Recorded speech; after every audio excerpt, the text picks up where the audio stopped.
Selamat sore pemirsa Duta TV, Jumat sore, Jumat Inspirasi. Dan seperti biasa, saya Diana Rosyanti menjumpai Anda pastinya untuk mengajak Anda berjumpa dengan dia yang perjalanan hidupnya, idenya, kiprahnya mudah-mudahan bisa menginspirasi Anda.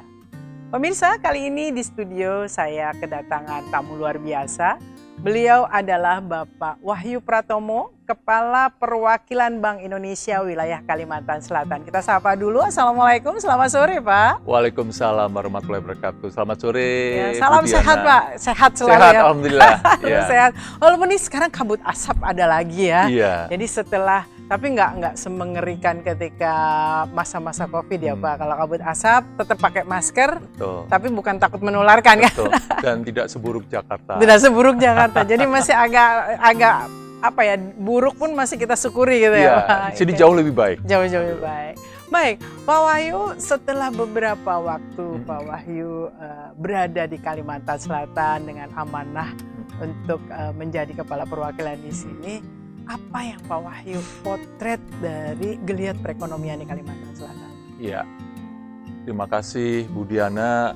Saya senang sekali bisa join di acara yang bagus ini. Saya baru sekitar 8-9 bulan di Kalimantan Selatan. Kalau secara singkat saya katakan Kalimantan Selatan ini sekarang dalam momentum ekonomi yang sangat positif. Dari kacamata PDB, pertumbuhan ekonomi, kami perkirakan pertumbuhannya antara 4,3 sampai 5,1%. Jadi rata-rata sekitar 4,7%. Ini angka yang memang agak lebih rendah dari tahun lalu, tapi masih sangat bagus. Perkembangannya juga positif, dan ini sedikit di bawah rata-rata nasional, tapi kalau saya bilang momentumnya bagus. Kenapa saya bilang momentum bagus? Karena kami memperkirakan bahkan dulu beberapa sektor ekonomi yang agak melambat itu ternyata tumbuh lebih baik. Jadi kami positif dengan pertumbuhan ekonomi Kalimantan Selatan. Kalau kita lihat apa yang menopang pertumbuhan ekonomi yang bagus tadi, tentunya sektor-sektor utama, yaitu pertambangan dan perkebunan.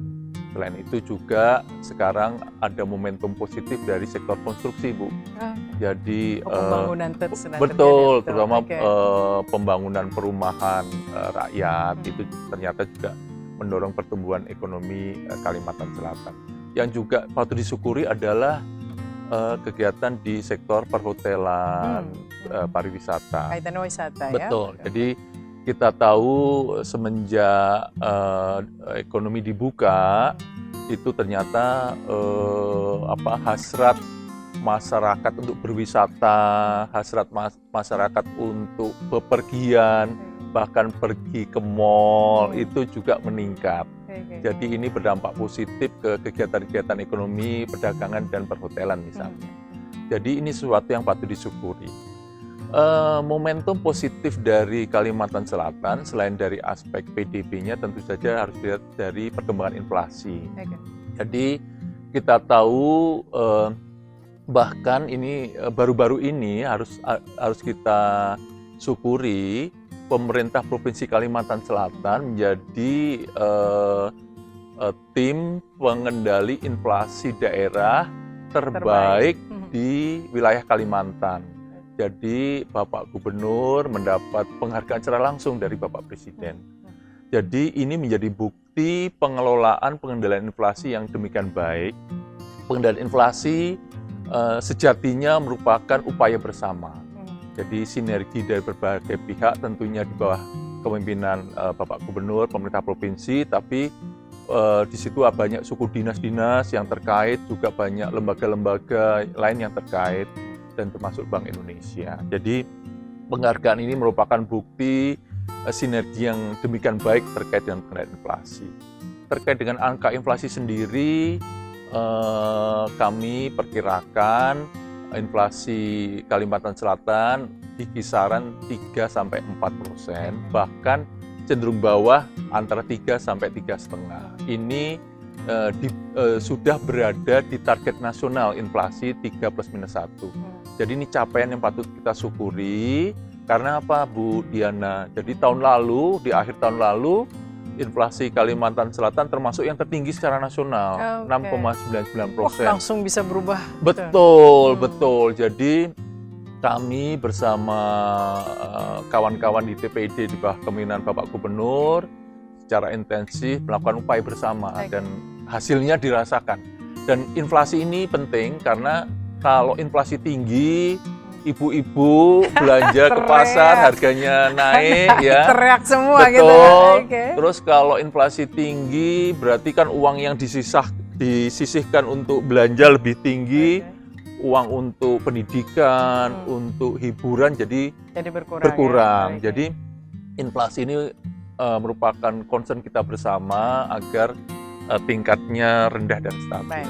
Gitu, Bu. Jadi itu juga menandakan bahwa ada pemerataan di situ ya, betul. Yang tumbuh dan bergeliat itu tidak hanya sektor ekonomi menengah ke atas, karena kalau yang di bawahnya ini gejolak juga ya, Betul, Bu. Jadi baik PDB maupun inflasi penting kita perhatikan karena dampaknya tidak hanya bagi masyarakat pendapatan menengah atas. Itu tapi juga dampak langsung ke masyarakat menengah ke bawah dan tentunya salah satu perkembangan yang positif juga, Bu, angka-angka indikator demografi kita, angka kemiskinan, angka ketimpangan segala macam membaik, Bu, Kalimantan Selatan. Satu terkait dengan stunting, Bapak Gubernur juga mendapat penghargaan dari penurunan angka stunting yang signifikan, dan itu juga mencerminkan kehidupan kesejahteraan yang membaik. Dan di stunting ini kami di Bank Indonesia juga turut bersama Pemprov di bawah Ibu Ketua PKK Provinsi bersama-sama mendukung penurunan angka stunting. Dan kita tahu targetnya di 14%, Bu, tahun 2024. Jadi kita sekarang sekitar di 20-23, masih ada perlu upaya bersama. Insya Allah, Bu, bisa tercapai bisa tercapai. Ya. Artinya memang perlu sinergi semua pihak ya, Pak, untuk semuanya. Dan sekali lagi bahwa kesejahteraan itu tidak hanya satu sisi, tapi ternyata menyeluruh semuanya ya. Bahkan sampai orang kan melihat kenapa BI ngurusin stunting ya. Ini sangat ada korelasinya dengan kondisi perekonomian yang harus dijaga ya. Betul, Bu. Jadi stunting kita ketahui adalah kondisi di mana pertumbuhan anak-anak itu usia terutama 2 tahun itu di bawah pertumbuhan standarnya. Dan kenapa ini perlu menjadi perhatian kita bersama, termasuk Bank Indonesia, karena ini kan masalah generasi masa depan. SDM kita. Menyelamatkan generasi masa depan. Dan kalau bisa dan masalahnya kalau tidak kita intervensi yang di bawah 2 tahun itu, generasi ini akan loss ya, Bu, akan terhambat pertumbuhannya. Dan itu berarti kan SDM Kalimantan Selatan secara umum dan SDM kita tahu sangat berperan penting dalam perkembangan kesejahteraan ekonomi masyarakat. Dan nanti kompetisi pas dibilang nanti ada generasi emas, kita ternyata ada generasi emas, ada bonus demografi. Kita menjadi yang paling bawah. Jangan sampai begitu. Dan itu alhamdulillah sudah menjadi perhatian dari pemerintah provinsi Kalsel dan kabupaten kota, dan kita sama-sama turut menurunkan angka stunting. Oke, baik. Pak Wahyu, kalau kita melihat nih, alhamdulillah tadi dengan data yang disampaikan oleh Pak Wahyu, kondisi Kalimantan Selatan secara perekonomian secara keseluruhan membaik semua dan mudah-mudahan semakin membaik. Betul. Nah, kalau kita bicara 2024, isunya adalah ini adalah plan secara nasional adalah IKN. Kita sudah Pak Gubernur mengatakan bahwa ini gerbangnya, pintu babu salam katanya pintunya. Nah, kalau kita bicara pintu, pola dan juga rencana pembangunan, ini kan otomatis kan orang akan mengatakan daerah penyangga itu nanti ibaratnya Bekasi, Cikarang dan lain sebagainya, akan banyak industri di sini. Menurut Pak Wahyu sendiri, pemerataan pembangunan supaya tidak hanya berada di satu wilayah, apa yang harus dilakukan agar semua bergerak, semua bergeliat, tidak hanya di satu sisi, tidak hanya di satu titik. Ya, oke. Jadi pertama dari sudut IKN, tentunya IKN ini diharapkan didesain oleh pemerintah pusat, tidak hanya menjadi motor pertumbuhan Kalimantan Timur. Itu tentunya lebih besar dari itu. Itu menjadi motor pertumbuhan dari Kalimantan dan juga bahkan motor pertumbuhan dari Indonesia. Indonesia Tengah Timur ini yang harus bergerak. Ya, jadi kan salah satu niatan besarnya adalah agar konsentrasi pertumbuhan yang selama ini Jawa sentris itu juga bergeser untuk terutama wilayah timur dan terutama nanti IKN sebagai penggeraknya. Jadi kita ketahui selain sebagai ibu kota smart ya, forest green city ya, itu juga nanti menjadi pusat pertumbuhan ekonomi dan juga harapannya ada juga menjadi pusat pertumbuhan keuangan. Jadi benar-benar IKN akan diarahkan ke sana. Sekarang tentunya bagaimana memanfaatkan momentum istilahnya IKN sebagai sumber pertumbuhan ekonomi dan keuangan tadi. Ini tentunya sangat bergantung ke kesiapan dari daerah-daerah penyangganya. Jadi dan kalau bicara komitmen, betul yang disampaikan Bu Diana, Bapak Gubernur, pemerintah Provinsi Kalimantan Selatan sudah berniat teguh untuk menjadikan Kalimantan Selatan sebagai pintu gerbang penyangga IKN. Memang kalau saya bilang Kalimantan Selatan punya potensi, Bu, punya potensi. Jadi kalau kita lihat satu sisi misalnya komoditas pangan. Jadi Kalimantan Selatan itu merupakan produsen beras di Kalimantan. Jadi bisa supply ke sana. Betul. Jadi kalau kita lihat daerah-daerah produsen beras di Indonesia itu hanya beberapa dan kita termasuk 13 terbesar di nasional. Dan kondisi neraca beras kita surplus, Bu. Jadi artinya yang diproduksi dengan dikonsumsi oleh masyarakat masih ada kelebihan produksinya. Artinya beras ini selama ini juga diserap oleh wilayah-wilayah di sekitar Kalimantan Selatan. Jadi modal utama kita seperti itu. Selain komoditas pangan, tentunya hortikultura, gitu ya. Jadi kalau bicara produksi, ini ada dua sisi, Bu. Ada masalah ketahanan pangan, ada masalah pengendalian inflasi. Tapi dua-duanya sebenarnya sejalan. Jadi kalau kita bicara ketahanan pangan, tentunya aspek produksi. Dan di sini ada aspek di hulunya, tentunya harus menjadi perhatian kita. Jadi seperti itu. Dan kalau kita lihat selain beras juga beberapa komoditas yang dihasilkan di kabupaten kota di Kalimantan Selatan berpotensi untuk dikembangkan dan seperti menjadi sapi segala macam juga betul mungkin, ya? Betul, Bu. Jadi terutama dari Dinas Bunak itu ya punya program Siskau Intip di Provinsi Kalimantan Selatan yang tujuannya mengintegrasikan perkebunan sawit dengan pengembangbiakan sapi dari hulu ke hilir, dan salah satu tujuannya adalah swasembada daging. Jadi insya Allah, Bu, jadi kami ngelihat potensi besar. Hanya sekarang, Bu, infrastruktur. Infrastruktur tentunya menjadi penyangga, mengkoneksi, menghubungkan antara kota-kota produsen di Kalimantan Selatan dengan IKN. Supaya lebih efisien dan jadinya lebih murah. Betul. Saya bersama keluarga pernah menyusuri menuju IKN, jalan darat ke IKN di Samarinda, dan saya lihat jalannya cukup bagus. Apalagi nanti lagi sedang dibangun tol juga katanya. Tol juga, tapi tentunya jalan ini kan perlu perawatan. Jadi artinya perhatian kita untuk infrastruktur jalan terutama menjadi penting. Baik. Ini kayaknya harus ada sesi sendiri bicara. Nanti kita akan bikin dalam bincang bisnis ngobrol soal serius ini. Jadinya ya. Tidak masalah. Tapi inilah Pak Wahyu sebagai pimpinan atau kepala wilayah di Bank Indonesia mencoba memotret kondisi Kalimantan Selatan menuju IKN. Kita akan bincangkan lebih dalam lagi dalam program lain, tapi soal Pak Wahyu kita akan kembali sesaat lagi.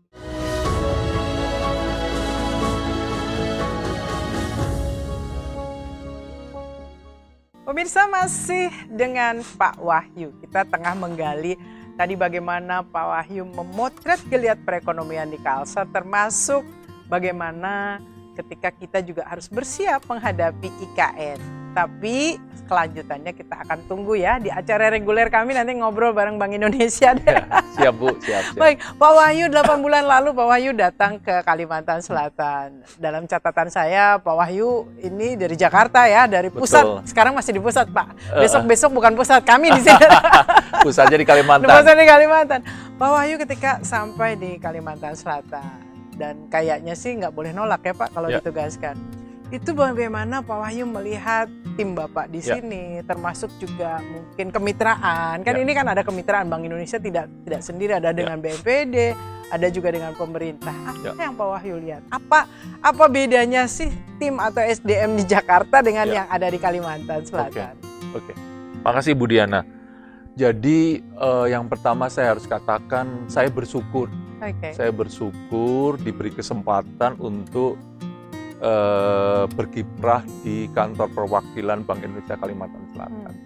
Jadi benar kata Bu Diana, jadi dalam karir saya itu selama ini di kantor pusat di Jakarta dan banyak menekuni isu-isu kebijakan.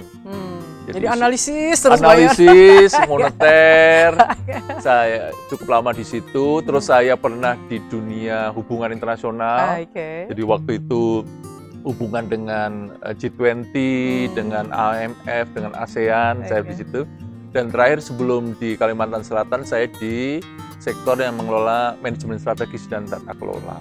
Tapi sektor-sektor itu secara sederhana merupakan area-area yang tadi Bu benar analisis, berpikir framework, strategi gitu ya. Frameworknya juga nggak terlalu banyak. Ya, jadi saya banyak bekerja dengan tim yang kecil tapi gitu, fokus gitu. Dan tapi kami di Bank Indonesia di bawah Pak Periwarjo sebagai gubernur, Dewan Gubernur, memang sekarang ini mengedepankan aspek leadership. Leadership bagi pegawai Bank Indonesia. Jadi kalau boleh kita nyampaikan, leadership menurut beliau adalah sikap. Jadi bukan posisi. Jadi bagi kita, dimanapun kita berada, di level apapun, itu bisa menunjukkan kepemimpinan. Jadi bukan berarti saya keperwakilan pasti leadershipnya bagus, tapi enggak, bahkan teman-teman di level manajer, sesuai dengan direktur, tugasnya gitu ya? itu bisa menunjukkan leadership gitu ya. Jadi seperti itu. Dan salah satu aspek leadership yang dikedepankan oleh Bapak Gubernur adalah dua hal. Satu, menciptakan legacy. Jadi dimanapun kamu berada, kamu harus menciptakan legacy, sesuatu yang dikenang ketika kamu meninggalkan tempat itu. Yang kedua adalah creating the new leaders. Jadi itu dua aspek dari beberapa aspek penting dari leadership yang didorong oleh Dewan Gubernur. Jadi dalam konteks itu Bu, saya ketika diberi amanah untuk menjadi kepala perwakilan Bank Indonesia Kalimantan Selatan, satu bersyukur. Bersyukur karena saya merasa bahwa saya akan dapat hal baru yang saya harus belajar, saya harus meningkatkan diri. Di mana selama ini saya bekerja dengan tim gitu ya, hasil produknya analisis, tapi di sini saya harus memimpin kantor perwakilan gitu ya. Kalau memimpin kantor perwakilan itu kan berarti selain aspek kebijakan yang dihasilkan, program yang dilakukan, juga bagaimana bersama dengan pegawai di Bank Indonesia Kalsel itu dapat menjalankan amanah dengan baik. Jadi artinya kan ada aspek mengelola SDM, mengelola aspek-aspek non teknis gitu yang harus dilakukan agar pelaksanaan tugasnya menjadi tetap baik. Nah, ketika saya ada di bumi Banua, yang saya rasakan Bu, pertama tentunya masalah SDM ini alhamdulillah di Bank Indonesia perbedaan kualitas antara SDM di kantor pusat dan di daerah ya itu dapat dikatakan minimal. Karena standarnya ada. Betul. Gitu, jadi standarnya. memang ada kebijakan dari Bank Indonesia untuk menempatkan talenta-talenta bahkan yang muda-muda ini tidak hanya di kantor pusat tapi Sebar. Gitu. disebar. Okay. Ada beberapa tujuan selain mendukung pelaksanaan tugas di kantor perwakilan yang juga mendapat amanah penting dari Bank Indonesia, juga memberi kesempatan kepada talenta muda ini untuk mendapatkan pengalaman bekerja di daerah. Saya katakan ini penting karena pengalaman kerja di daerah sangat berbeda dengan pengalaman kerja di pusat. Di daerah ini kalau kami di Bank Indonesia itu seperti Bank Indonesia mini. Jadi semua harus di situ itu satu. Kalau di Bank Indonesia Pusat kan kita departemen-departemen gitu ya, itu satu. Yang kedua, kita timnya ya cukup tapi tidak terlalu besar. Artinya teman-teman pegawai di sini harus siap melakukan berbagai tugas yang istilahnya sifatnya general. Jadi walaupun multitasking benar. Dan masalah teamwork jadi penting. Dan yang penting lagi, yang pengalaman yang luar biasa adalah berinteraksi dengan stakeholder. Jadi langsung termasuk dengan rakyat, dengan masyarakat. Dan umum, memahami istilahnya paham dengan denyut nadi yang ada di lapangan. Dan ini kalau saya bilang menurut saya pengalaman yang sangat luar biasa, sangat unik. Dan saya selalu katakan ke teman-teman pegawai muda, ini adalah pengalaman yang luar biasa, harus kamu istilahnya rangkul, embrace pengalaman ini sebagai pengayaan diri baik sebagai pribadi maupun sebagai pegawai bank. Baik Pak, konsep di mana bumi dipijak, di situ langit dijunjung, itu kan seperti tadi yang Bapak sampaikan. Betul. Selama 8 bulan di sini, iya. Apa yang pola pandang yang berubah dari ketika Bapak menginjakkan kaki di sini sampai pada akhirnya Bapak tadi memahami denyut nadi orang sini, bergaul, main sepedaan bareng atau mungkin gaul bareng, nongkrong bareng di luar hal-hal yang sifatnya rutin yang menjadi tugas Bapak. Apa yang berubah Pak dari titik awal sampai yang sekarang? Iya, yang saya rasakan di sini Bu, tentunya saya harus berangkat dari pengalaman yang saya bawa dari kantor pusat ya. Di sana tentunya kami sangat dibekali dengan pemikiran-pemikiran sifatnya kerangka, strategi gitu ya. Nah, yang pertama kali saya rasakan ketika di daerah adalah ternyata untuk mewujudkan strategi kerangka yang di level pusat itu, di daerah itu harus punya keahlian dan kompetensi tersendiri. Jadi tidak serta-merta yang ada digariskan di pusat itu akan berjalan mulus di lapangan. Communication skill, pemahaman terhadap lokalitas menjadi penting, pemahaman bagaimana pentingnya berinteraksi dengan stakeholder menjadi penting. Karena kan kami daerah ini quote-unquote pendatang ya Bu ya. Pemiliknya adalah masyarakat setempat dan pemerintah provinsi. Jadi tentunya untuk turut berkontribusi kepada masyarakat kami tidak bisa sendiri. Jadi itu yang disampaikan oleh Dewan Gubernur, sinergi. Jadi seperti itu Bu. Baik, menarik Pak. Ketika misalkan ada kebijakan yang sifatnya memang itu harus dijalankan oleh Pak Wahyu sesampainya di sini. Lalu ketika bertemu dengan tadi kondisi masyarakat yang berbeda, bukan semudah tulisan gitu mengimplementasinya. Ketika ketemu mungkin dengan anomali-anomali, ada sikap-sikap yang berbeda. Yang Pak Wahyu lakukan kepada tim untuk bisa menghandle itu seperti apa Pak? Betul. Jadi mau tak mau dan saya sampaikan ke teman-teman adalah kita harus mencoba berdiri di istilahnya kaki dari masyarakat. Istilahnya memahami dulu gitu. Memahami karakteristik, memahami keinginan, memahami harapan.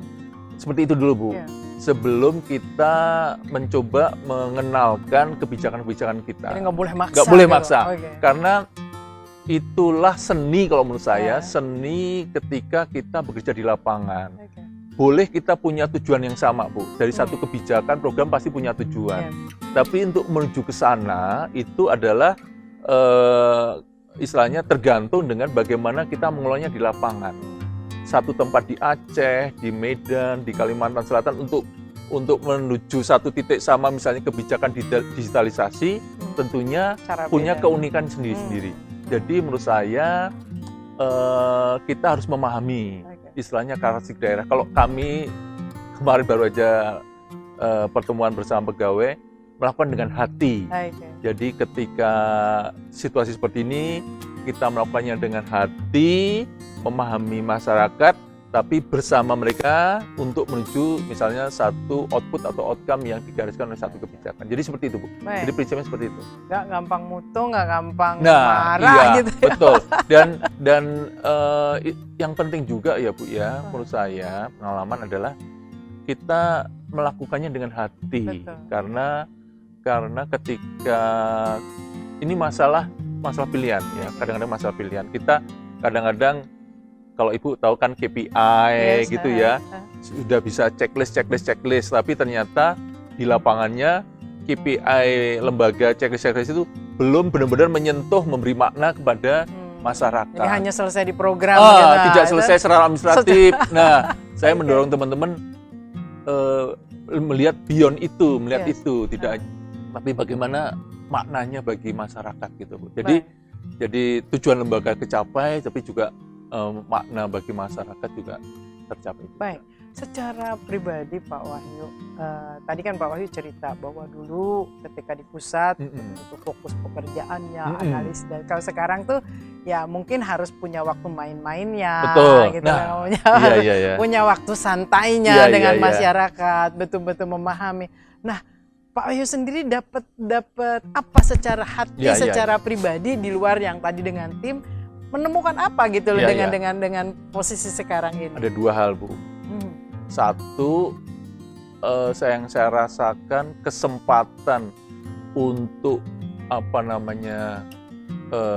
berkawan dengan pegawai secara akrab, erat, personal di daerah lebih tinggi daripada ketika di pusat. Di pusat ya di Jakarta waktu begitu padat, intensitas tinggi, udah selesai sendiri aja pulang gitu, menghadapi macet gitu kan. Jadi kesempatan untuk berkawan, mendalami persahabatan dengan pegawai minimal. Dan saya rasakan itu kesempatan lebih luas di daerah. Selain kesempatan lebih luas, yang penting lagi menurut saya itu modal penting yang harus saya lakukan, Bu. Karena kan saya bekerja di sini harus bersama teman-teman.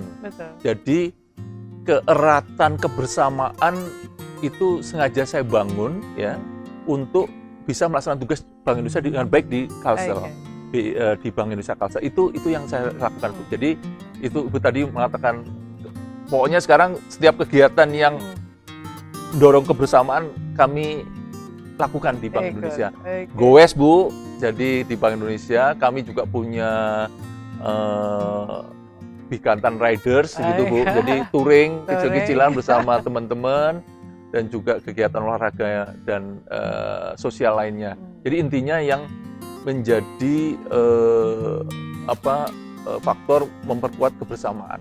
Dan ini kebetulan menjadi program di Bank Indonesia semangat One Big Family, Bu. Jadi kami satu keluarga besar pegawai, termasuk dengan keluarga pegawai dan termasuk dengan pensiunan pegawai. Nah, itu yang satu hal. Hal yang lain adalah keterlibatan langsung dengan masyarakat. Jadi kami juga dalam melakukan program ini terjun langsung ke masyarakat, Bu. Salah satunya penanganan stunting, kami ke daerah-daerah, pengembangan komunitas hortikultura, kami juga interaksi langsung dengan para petani. Dan itu asik ya, Pak? Asik, Bu. Dan maksud saya gini, Bu ya, selain memang yang dilakukan itu mengasihkan, berinteraksi langsung dengan masyarakat di Iya. lapangan juga sangat mengasihkan. Sebuah kekayaan batin yang berbeda. Betul, ya. betul, Baik. betul. Dan pemirsa tadi Pak Wahyu sudah katakan asik gitu dan mengkonfirmasi apa yang, karena kita kalau memang pendatang lalu akhirnya kita harus berinteraksi dan Betul. mencoba memahami itu, Betul. dapatnya banyak ya Pak di Betul, hati. betul. Kita masih akan elaborasi bagaimana jenjang karir yang ditapaki oleh Pak Wahyu, termasuk bagaimana sih sebetulnya mimpi-mimpi seorang Wahyu Pratomo. Apakah ini sudah menjadi mimpi yang tercapai? Kita akan kembali saat-saat lagi.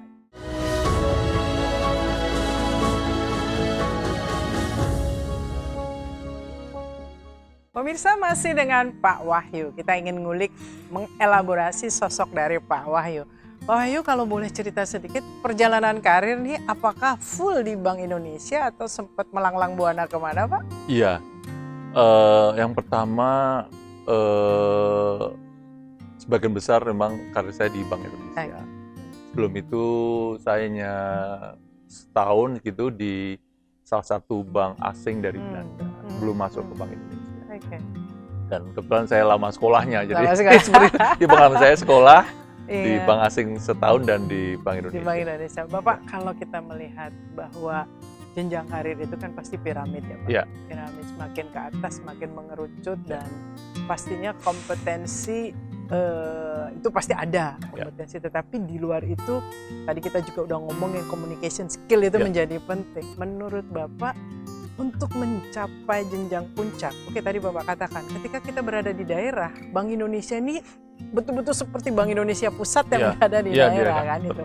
Leadership-nya tuh agak berbeda dengan yang hanya per departemen. Betul. Nah, menurut Bapak, terpilihnya seorang Pak Wahyu untuk memimpin miniatur Bank Indonesia di Kalsel itu, kira-kira modal utamanya apa ya? Ya. Kalau saya melihat diri saya sendiri gitu ya. Iya. Kalau kompetensi nggak usah diragukan lah ya. Iya. Gitu lah. Okay. Kalau menurut saya kemauan untuk belajar, kemauan untuk belajar menghadapi hal baru, dan itu menjadi modal penting ya. Dan menurut saya, dan saya syukuri bahwa saya di posisi saya sekarang, keinginan untuk belajar cukup kuat gitu ya. Dan menurut saya itu menjadi salah satu faktor penting. Karena kenapa Bu Diana? Dunia ini kan sudah berubah. Jadi apalagi di era digital. Jadi kita tahu katanya sekarang knowledge itu tersebar gitu Bu ya. Tersebar di banyak orang. Jadi beda gitu, pemimpin masa lalu dengan masa sekarang. Pemimpin masa lalu tahu A to Z gitu ya. Sekarang kayaknya nggak mungkin pemimpin itu untuk tahu A to Z. Teamwork kan? Iya, jadi dia harus bisa memanfaatkan, memobilisasi pengetahuan-pengetahuan yang ada di teman-teman pegawai, dan juga pengetahuan-pengetahuan yang ada di masyarakat dan stakeholder.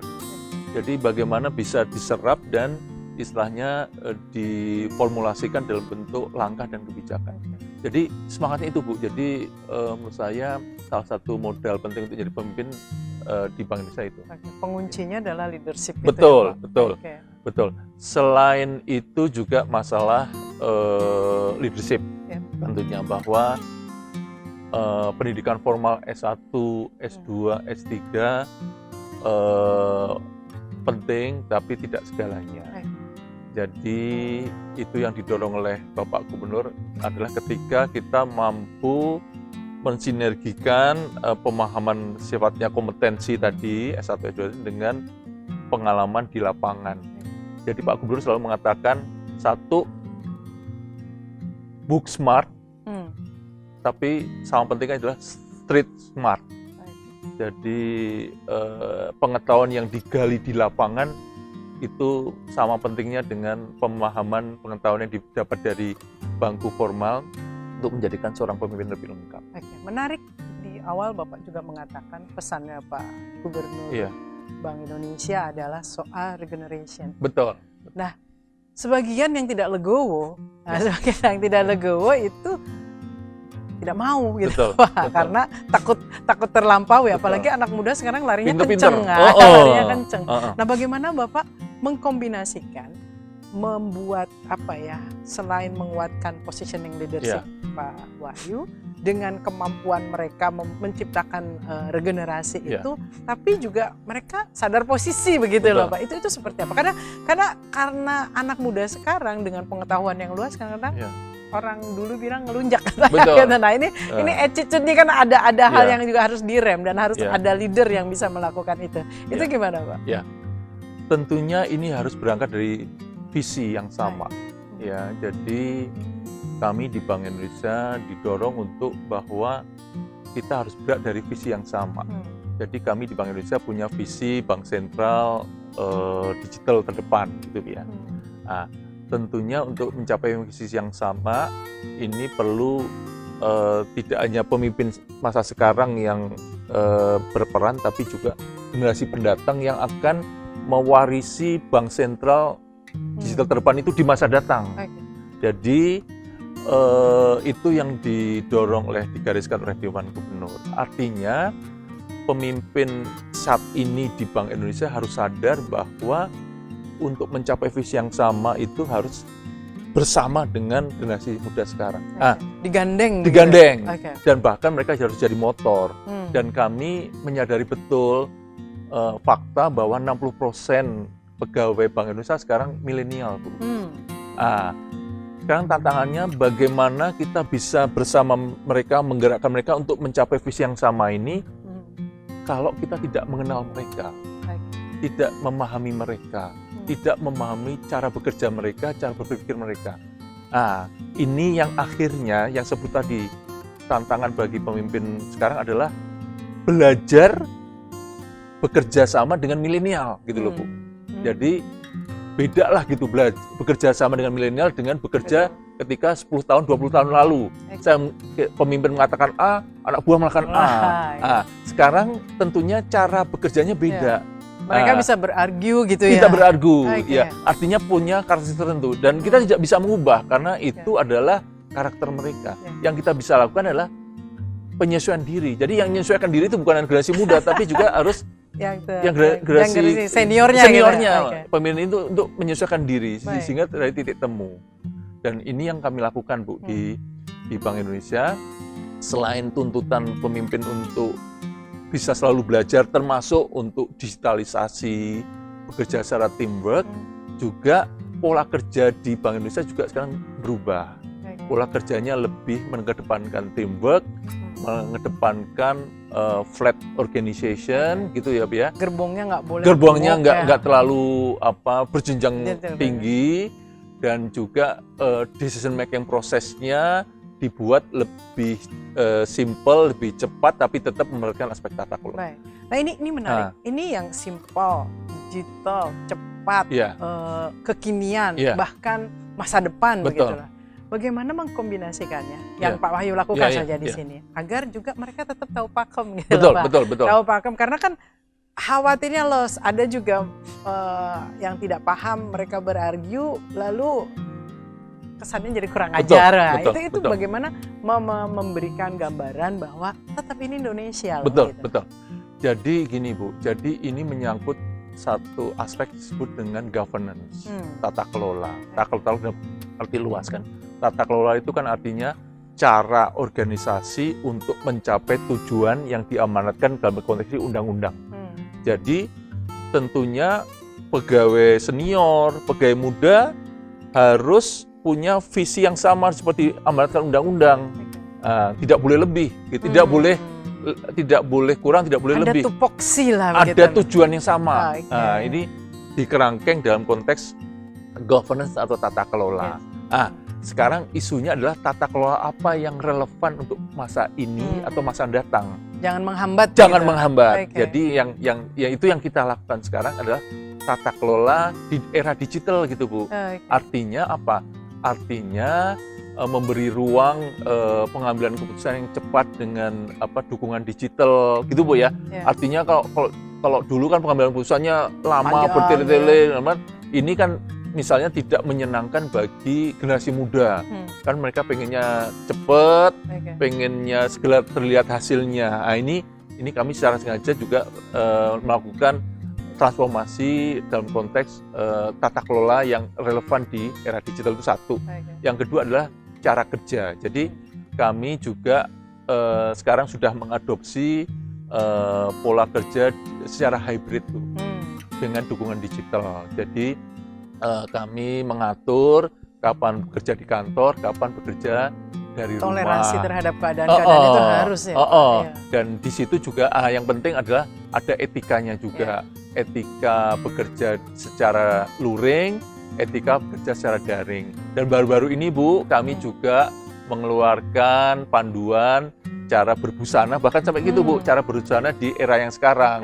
Memberi kesempatan ruang bagi pegawai-pegawai untuk berbusana secara casual untuk hari tertentu, berbusana secara menggunakan wastra daerah hari tertentu, tapi juga berbusana secara profesional di hari tertentu. Jadi artinya keseimbangan antara membuka ruang yang istilahnya kreasi, inovasi, dari bertata kelola, tapi juga menjaga kesamaan visi bahwa semuanya kita lakukan untuk mencapai visi yang sama. Jadi ada goals, soal cara itu harus disesuaikan. Betul, kayak gini, dan juga memperhatikan bahwa kita sekarang generasi milenial yang menarik. Pak Wahyu, menurut Pak Wahyu, sukses itu apa sih? Tapi tahan dulu jawabannya ya. Kita akan kembali masih dengan Pak Wahyu sesaat lagi.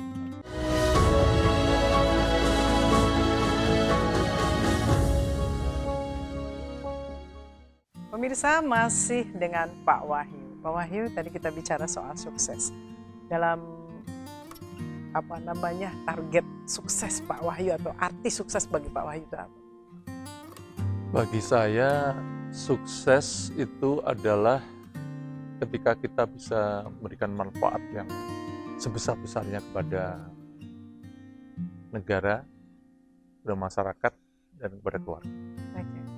Kalau dari sisi jenjang karir, apakah untuk mencapai sukses dalam vision itu, posisi sekarang Bapak sudah sukses atau masih ada jenjang sukses lainnya? Iya, saya meyakini bahwa arti kesuksesan bagi setiap orang beda. Dan saya meyakini bahwa di posisi apapun kita berada, saya itu harus memberikan manfaat sebesar-besarnya pada seperti saya sebutkan tadi. Jadi setiap terminal sukses itu dan saya ngerasa saya bersyukur sudah ada di jenjang ini, dan tapi tentunya kesuksesan lain saya juga akan tetap saya lakukan nanti ketika misalnya tidak di Bank Indonesia, dan juga ketika saat ini saya juga melakukan memberikan manfaatan di dunia di luar pekerjaan. Jadi menurut saya itu yang arti sukses. Saya istilahnya kita hidup di dunia itu kan sebagai khalifah ya Bu. Jadi istilahnya mengemban amanat itu dimanapun kita berada. Jadi sukses itu ibarat naik sepeda, nggak boleh berhenti ya Pak? Nggak boleh berhenti. Kalau berhenti gubrak jatuh. Betul. Dan maksud saya manfaat itu sering dikatakan simpel ya, kadang-kadang memberi sapaan, senyuman itu memberi manfaat. Dan artinya untuk orang yang bisa menyapa, bisa senyum ke sekelilingnya itu nggak mudah loh Bu, nggak otomatis loh Bu. Kalau nggak dilakukan secara dengan hati, dan untuk menuju ke tataran itu kan perlu proses. Dan itu menurut saya, dan agar bisa senyum secara alamiah, tidak dipaksa itu ya. Kalau Pak Wahyu sendiri, kalau boleh menyebutkan, kalau sekarang tuh istilahnya tuh ya circle teamwork di internal Pak Wahyu itu yang menjadi kunci pendorong sukses Pak Wahyu itu, atau orang yang kalau Pak Wahyu mau berterima kasih itu siapa Pak? Tentu saja yang pertama saya terima kasih ke ayah saya. Ajaran beliau ya? Iya, beliau udah almarhum, tapi yang saya banyak belajar beliau adalah ini menempatkan kepentingan sekeliling masyarakat tuh kadang lebih tinggi dari kepentingan pribadi. Satu sisi kadang-kadang jengkelin diprotes oleh orang dekat kita. Kenapa kok lebih mentingkan kepentingan sosial sekeliling orang lain daripada kepentingan sendiri atau keluarga. Menurut saya itu sesuatu yang sangat saya syukuri gitu ya, dapat pelajaran itu. Yang kedua tentunya dari ibu ya, dari ibu itu dalam konteks beliau adalah istri seorang tentara, Bu. Tentara. Jadi Ibu tahulah Bu Diana ya, tentara istilahnya cukup tapi tidak berlebihan. Tapi di tengah segala keterbatasan itu beliau mendorong pendidikan. Jadi saya, saudara saya 2 orang, alhamdulillah menempuh jenjang pendidikan di tempat-tempat pendidikan yang baik di negeri Jadi ini. itu yang menjadi fokus keluarga. Iya, betul. Dan menurut saya yang warisan paling berharga bagi anak cucu kita kayaknya budi pekerti dan pendidikan. Itu yang bisa membekali mereka selamanya. Baik, tadi Pak Wahyu menggarisbawahi ayah saya seorang tentara. Cukup tapi tidak berlebihan. Betul. Bukan yang tidak punya sampai nggak makan, Betul. tapi berlebihan. Tapi mendorong putra-putrinya untuk maju secara pendidikan. Poin yang bisa di-share kepada pemirsa, kan tadi cukup tapi tidak berlebihan. Posisi Bapak kalau dilihat orang di luar sekarang luar biasa. Apalagi tadi dengan jenjang karir, pernah jadi ini, hubungan internasional dan lain sebagainya, sekolah di Belanda. Itu pasti beasiswa ya Pak? Atau dibiayai biaya sendiri? Alhamdulillah sekolah S1, S2 saya di Belanda, S2 di Amerika beasiswa. Beasiswa semua. S3 ya saya sendiri. S1 kan pernah di Indonesia juga? Yang itu saya cerita, jadi saya sempat 1 tahun di jurusan Planologi ITB. Itu tanpa tes? Tanpa tes ya. Sudah bisa diduga soalnya. PMDK zaman itu PMDK ya Pak? Okay. Tapi terus alhamdulillah saya dapat beasiswa ke Belanda di Erasmus University di Rotterdam. Setelah itu saya masuk ke Bank Indonesia, dan di Bank Indonesia Bu, sekolah terus. Jadi sangat didorong tadi peningkatan kompetensi oleh lembaga, didorong seperti itu. Dan alhamdulillah menurut saya bersyukur bahwa saya bisa memberi kesempatan untuk itu. Baik, Pak, di akhir obrolan kita sebetulnya masih ingin menggali banyak, ya, tetapi waktu kita sangat terbatas. Tadi Bapak menyatakan bahwa ada kalau kita hitungannya materi rasanya tidak mungkin kan Pak, tapi ternyata tercapai dan karir juga bagus. Kalau Bapak boleh menelaah dan share kepada para pemirsa, sebetulnya modal utamanya apa sih dari semua itu? Pintar saja kan banyak yang pintar Pak, betul. Ya kan? Apa sebetulnya agar bisa fokus dan magnetnya ketemu gitu loh dengan pintu sukses itu? Menurut saya kerendahan hati, Bu. Kerendahan hati bahwa ternyata banyak hal yang kita belum tahu gitu. Dan dengan begitu kita semakin menghargai orang lain. Bahwa orang itu punya pemahaman pengetahuan itu, maka kita harus menghormati gitu. Jadi kuncinya itu Bu. Jadi menurut saya selain tadi kompetensi segala macam adalah menghormati orang lain. Dan dengan menghormati orang lain itu istilahnya kita mengambil hatinya sehingga kita ketika mengajak mereka bekerja sama, mereka melakukannya dengan hati juga. Jadi itu sepertinya akan menjadi banyak masalah akan banyak bisa dipecahkan kan seperti itu.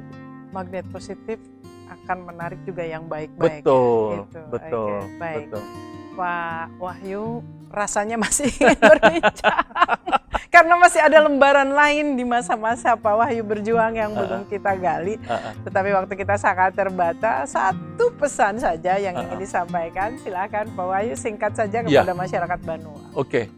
Bu, satu lagi pengalaman yang menurut saya penting, bahwa untuk mencapai kesuksesan kita harus berani mencoba hal baru, berani pergi ke tempat yang baru, pergi ke tantangan yang baru. Jadi kalau kita bisa melakukan itu, yang kita dapatkan adalah confident, kepercayaan diri bahwa kita bisa melakukannya.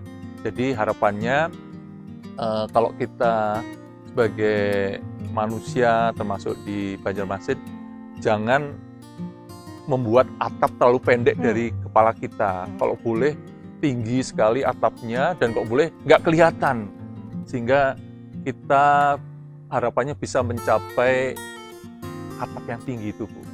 Jadi seperti itu. Jadi dalam arti kita tidak cepat puas, kita harus terus mau belajar gitu. Itu pesan saya, Bu. Oke, baik. Terima kasih Pak Wahyu Sama-sama. untuk obrolannya. Mudah-mudahan ini bermanfaat untuk seluruh pemirsa dan sangat inspiratif. Next kita akan ngobrol lagi dengan Pak Wahyu di session berikutnya ya. Makasih. Terima kasih. Selamat sore Pak Wahyu. Assalamualaikum warahmatullahi wabarakatuh. Terima kasih. Waalaikumsalam warahmatullahi wabarakatuh. Selamat sore.